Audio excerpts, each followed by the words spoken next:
Kim. I reverted to Islam on the 19th of Ramadan, 2 Ramadans ago. The journey has been up and down for a variety of reasons, but I'm from Canada, so I've been very blessed to have a multicultural background in my friends and my family, and so I think that made me very open to being accepting of a new faith. When I grew up, I was Catholic, and my grandparents were lovely, devoted Catholic,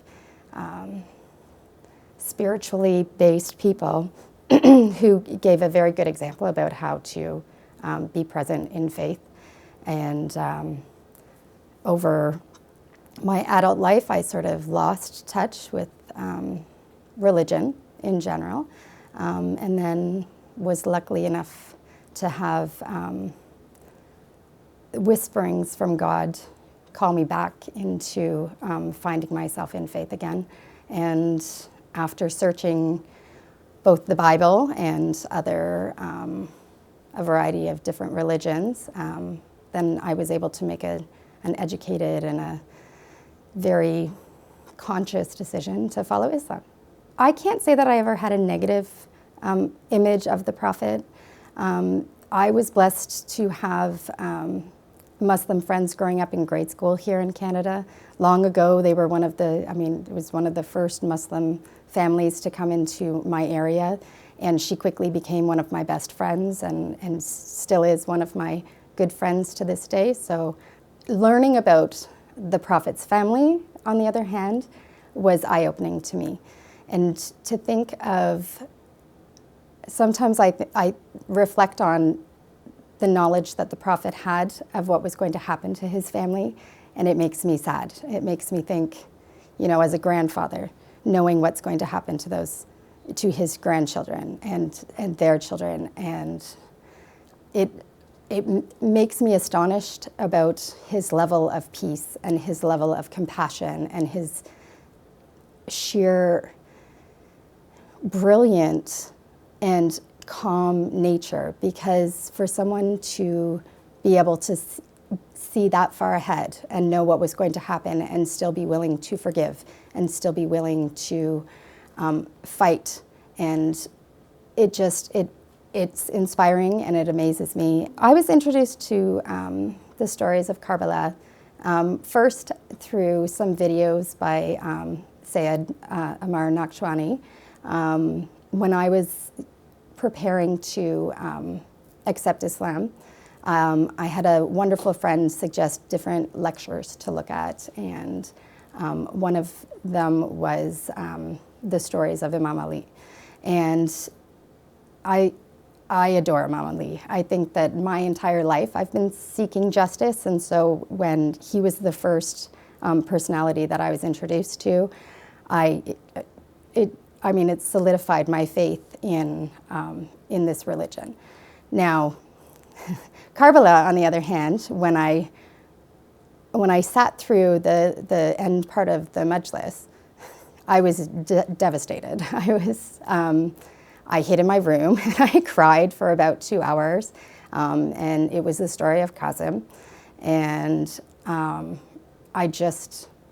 it was too visual for me. It was overwhelming to me to think that there would be any human beings who would be so willing to treat a child in that manner. It just absolutely broke my heart. And maybe as a mother, maybe as a teacher, I don't know.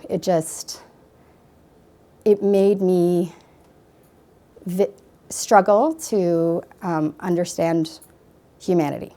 It made me struggle to understand some of the present day arguments and that the different sects of Muslim face.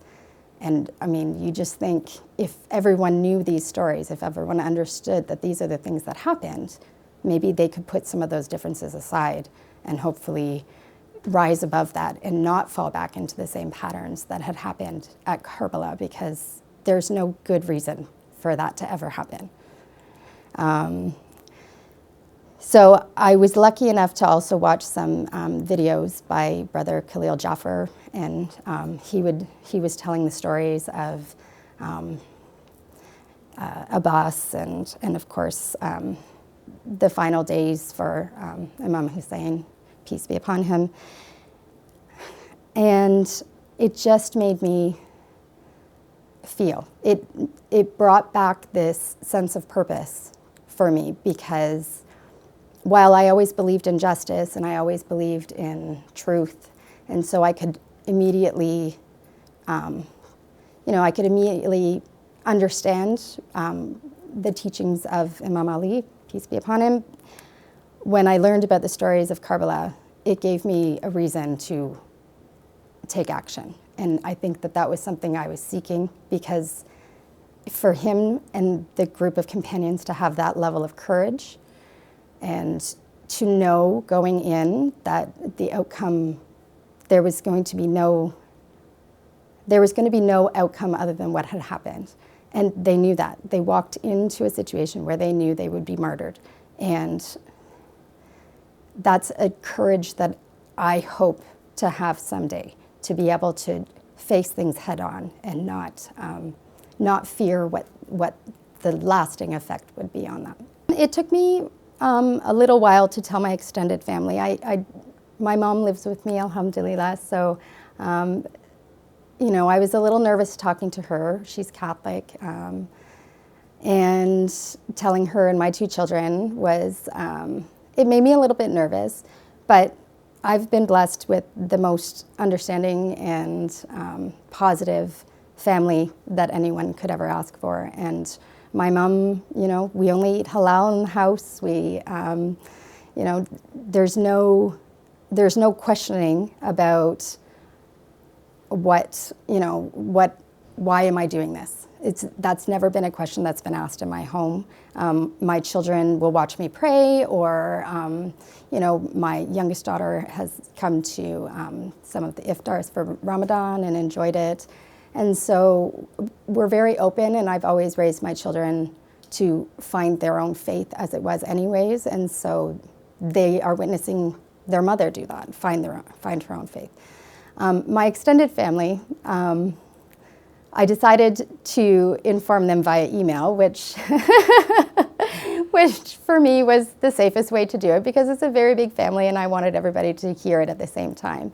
And they were all very positive. I had some of my cousins ask questions and said that they had themselves gone on, they've looked at different religions to seek personal satisfaction from religion. I have one aunt who only has the best, the biggest heart. She questioned, politely and kindly, and, we had a conversation about the reasons and not the stereotypes of what she understood from the media. And I think that it brought about an awareness to her. And the fact that they realized that I'm not a different person. I'm the exact same person that I was. I'm just, I'm learning to be a better person every single day by following this religion. And so I think that she appreciates that. And I don't force it on them any more than they force, their religious beliefs on me. And we can have very open discussions about things and be very respectful of each other. So it's been overall very positive.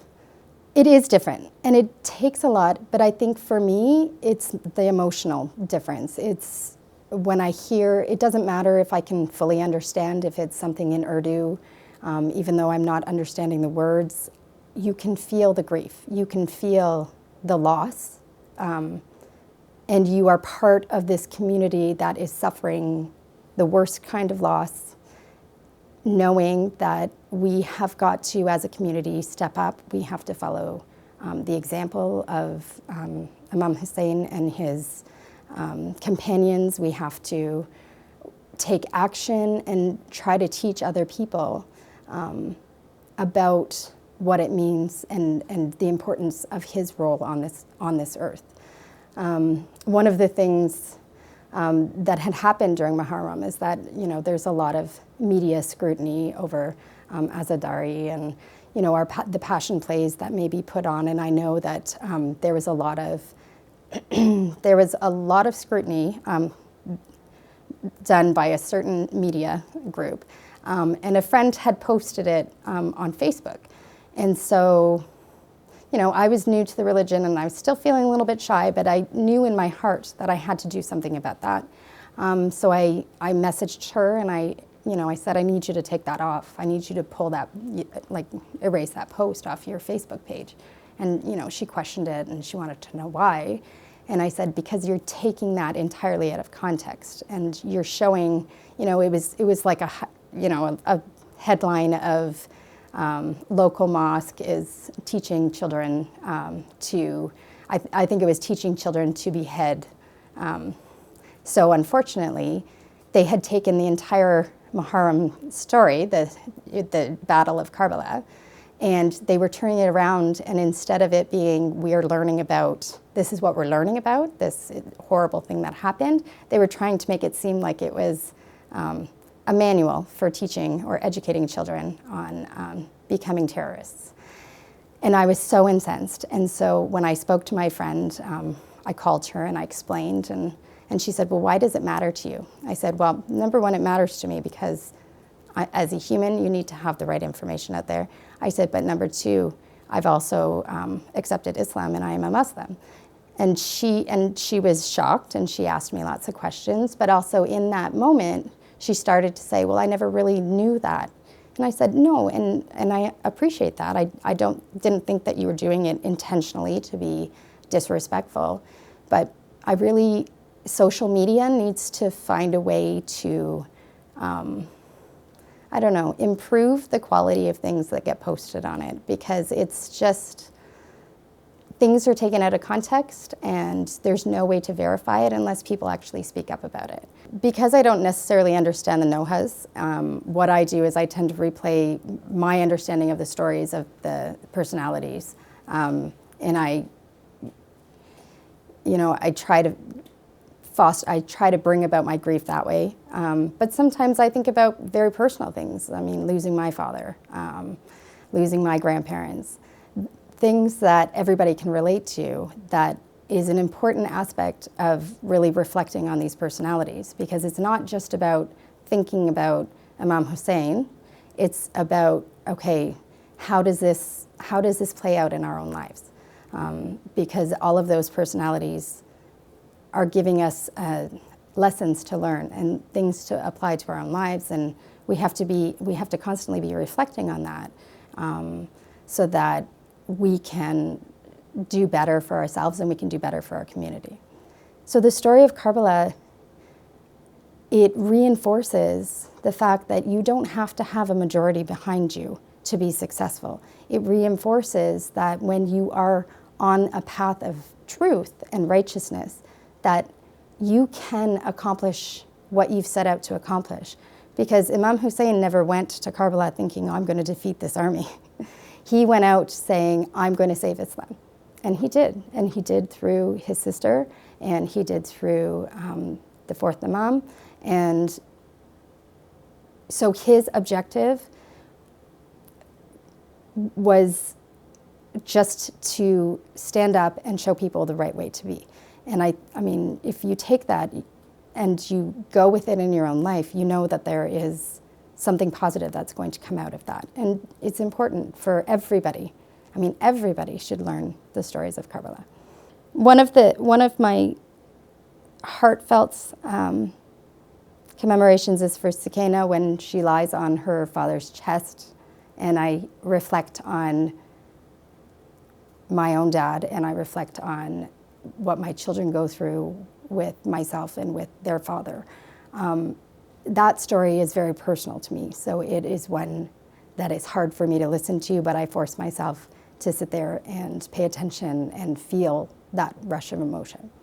So that for me is a huge point for spiritual, personal growth. On the other side, there's Zainab, and she's the closest thing that I've ever had to an actual hero, somebody that I personally every single day think, you know, if I can take something from her, if I can, you know, if I could choose to behave in a certain way or rise above the challenges that I might face in a day, then I'm being true to her. Because, you know, the 14 infallibles, we can't be that. There's no possibility for us to achieve that. But Zainab, we can do that. Every single one of us can do that. We can stand up. We can, you know, we can continue to spread the messages of the Ahlulbayt, and we can continue to strive and speak out with this level of class and character that, you know, is amazing. And you just think, you know, if I could be that eloquent, if I could be, you know, that intelligent and that brave and that caring. I mean, she was caring for her family all while she's standing there being the beacon of hope for our religion. I mean, it's amazing to me. It makes me, you know, makes me want to go and stand up and do things. And so, I mean, there's certain projects that I've decided to take on because of it, because I think, okay, this is, you know, this is what she might do in this situation. Providing food to families who need it, and it's done in such a wonderful way that it gets delivered to these people's homes instead of forcing them to come to one location and feel the shame and embarrassment of having to come and get charity, basically. And so we go and deliver it like any kind of grocery delivery service, and I think it gives them a much more positive way to accept that. So that was one of the things that I was inspired to become part of. And the other is at work. I work at a private school, and so some of the teachers, we've decided that we're going to work towards raising funds to build a school in one of the Middle Eastern countries. I've been lucky to find some picture books that I can use to teach my children about Islam and to give them an understanding. I've yet to find anything, I think, that adequately explains the stories of Karbala in a way that they would understand. What I do is I sit with my children and I try to explain what's going on. And so they know that Muharram's coming up and that it's going to be a little bit quieter for me, that I'm more likely to be a little bit more emotional during that time. And so when they question the reasons for that, then I'll be prepared to talk to them, talk to, you know, my two girls about what it means, why we're commemorating Muharram for 10 days, and you know, the importance of the different personalities from there in a more simplistic way so that they can understand. And one of the reasons why we cry every year during Ashura is because globally the lessons haven't been learned. That we cry for the grief that we feel in our communities today of the oppression, and we cry for humanity who still haven't learned all of the lessons about Ashura and the strength of what Imam Hussain stood for. And I think it's important to keep that grief alive so that we can continue to go out and strive to teach that message. Because if we were complacent about it, if we just, you know, it's just another day, it would no longer be important. It would no longer carry the same weight. It wouldn't carry the same importance as, you know, there's this feeling when you're crying during Ashura, and it's like a wave, and it's almost as if there's a point, at least for me, where it almost feels like Allah is reaching down and patting you or comforting you because He can, you know, because the grief is so intense. And so by commemorating Ashura every year and grieving it, we do get closer to Allah. We also keep the spirit of our Imams alive. And refresh and renew the importance of following the teachings of Ahlulbayt. I've made the decision to go into this different culture, to integrate myself into this different group of people. It's my responsibility to make sure that I'm educating myself and understanding what's going on. And it's the same way that as we in Canada have a vastly wonderful immigrant population, that they had to do the same thing. They had to learn it. And so I think maybe having the right attitude about it and being open to learning helps, because the sisters, they help when they can, and I would never want them to feel like they should have done more for me, because honestly, they do so much. They do probably too much than they should.